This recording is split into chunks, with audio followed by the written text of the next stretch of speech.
ಮಂಜುನಾಥ್ ಅವರ ಮೇಲೆ ಸರ್ಕಾರ ಅಂದ್ರೆ ಕಮಿಷನರ್ ತಗೊಂಡಿರುವಂತಹ ನಿರ್ಧಾರ ಎಲ್ಲೋ ಕಡೆ ಗುಬ್ಬಿ ಮೇಲೆ ಬ್ರಹ್ಮಾಸ್ತ್ರ ಪಿಟ್ಟಂಗೆ ಅಲ್ವಾ ಸರ್? ಬಿಜೆಪಿಯ ಕಾರಣನೇ ಅವರು ನೇರವಾಗಿ ಕೊಟ್ಟಿದ್ದಾರೆ ಸರ್. ಅಂದರೆ ನೋಡಿ, ಹೇಗಿದೆ ಇವ್ರ ಪೂರ್ವಾಗ್ರಹ ಅನ್ನೋದು ಇದರಲ್ಲೇ ವ್ಯಕ್ತ ಆಗುತ್ತೆ. ಸುವರ್ಣಸೌಧದ ಮೇಲೆ ಸುವರ್ಣಸೌಧಕ್ಕೆ ಬಂದು ನನ್ನ ಮೇಲೆ ಅಟ್ಯಾಕ್ ಮಾಡಿದ್ರು.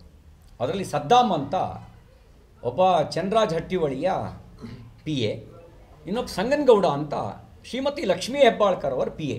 ನನಗೆ ಗೊತ್ತಿಲ್ಲ, ನಾನು ಅನ್ಅಫಿಷಿಯಲ್ ಪಿ ಎಗಳು ಭಾಳ ಜನ ಇದ್ದಾರೆ ಅಂತ ನಂಗೆ ಗೊತ್ತಿರಲಿಲ್ಲ. ಆಮೇಲೆ ನನಗೆ ಯಾರೋ ಹೇಳಿದ್ರು, ಈ ಮೊನ್ನೆ ಒಬ್ಬ ರುದ್ರೇಶ್ ಅನ್ನೋನು ಆತ್ಮಹತ್ಯೆ ಮಾಡ್ಕೊಂಡ, ವಸೂಲಿಗೆ ಪಿ ಎಗಳನ್ನ ಇಟ್ಕೊಬಿಟ್ಟಿದ್ದಾರಂತೆ. ಆ ವಸೂಲಿ ಕಾಟ ತಡಿಲಿಕ್ಕಾಗದೆ ರುದ್ರೇಶ್ ಅನ್ನೋರು ಸೆಕೆಂಡ್ ಡಿವಿಷನ್ ಕ್ಲರ್ಕ್ ಆತ್ಮಹತ್ಯೆ ಮಾಡಿಕೊಂಡ್ರು, ಡೆತ್ ನೋಟ್ ಬರೆದು.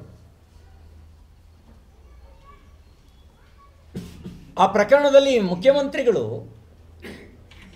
ನ್ಯಾಯಯುತವಾಗಿ ನಡ್ಕೊಳ್ಳೋದಾಗಿದ್ದರೆ ಅವರು ಆ ಮಹಾತಾಯಿ ರಾಜೀನಾಮೆ ಪಡಿಬೇಕಿತ್ತು ಅಥವಾ ಸಂಪುಟದಿಂದ ವಜಾ ಮಾಡಬೇಕಿತ್ತು. ಎರಡೂ ಮಾಡಲಿಲ್ಲ. ಯಾವ ಮೋಹನೋ ನನಗೆ ಗೊತ್ತಿಲ್ಲ. ಅವರು ಈಶ್ವರಪ್ಪನವ್ರ ವಿಷಯದಲ್ಲಿ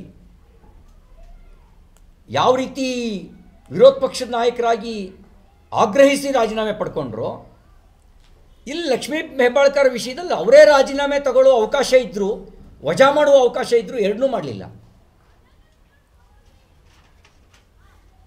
ನಾನು ಬೇರೆಯವರಿಗೆ ಮೋಹ ಇದೆ ಅಂತ ಅಂದ್ಕೊಂಡಿದ್ದೆ, ಇವರಿಗೂ ಯಾಕೆ ಆ ಮೋಹ ಉಟ್ಕೊಳ್ತೋ ನಂಗೆ ಗೊತ್ತಿಲ್ಲ. ಕ್ರಮ ತಗೊಳ್ಳಿಲ್ಲ. ಸುವರ್ಣಸೌಧದ ಮೇಲೆ ದಾಳಿ ಮಾಡಿದ್ರಲ್ಲ, ಆ ದಾಳಿ ಮಾಡಿರೋರನ್ನ 10 ಜನರನ್ನು ಕಸ್ಟಡಿಗೆ ತಗೊಂಡಿದ್ರು. ಅವತ್ತೇ ಸಂಜೆ 19 ಸಂಜೆನೇ ಬಿಟ್ಕೊಡ್ಸಿದ್ದಾರೆ. ಯಾಕೆಂದರೆ ADGP ಅವ್ರನ್ನ ನಮ್ಮ ಸಭಾಪತಿ ಕರೆಸಿದ್ರು. ಸಭಾಪತಿ ಕರೆಸಿದಾಗ ಅವ್ರು ಹೇಳಿದರು 10 ಜನರನ್ನು ಕಸ್ಟಡಿಗೆ ತೊಗೊಂಡಿದ್ದೀವಿ ಅಂಥೇಳಿ. ADGP ಹೇಳಿದ ಮಾತು, ಸಭಾಪತಿ ಇನ್ ಫ್ರಂಟ್ ಆಫ್ ಸಭಾಪತಿ ವಿಚಾರಣೆ ನಡೆಸ್ತಾ ಇದ್ದೀವಿ, ಕಸ್ಟಡಿಗೆ ತೊಗೊಂಡಿದ್ದೀವಿ ಅಂತ ಹೇಳಿದರು. ಈಗ ಹೇಳ್ತಾರೆ ಅಪರಿಚಿತರ ಮೇಲೆ FIR.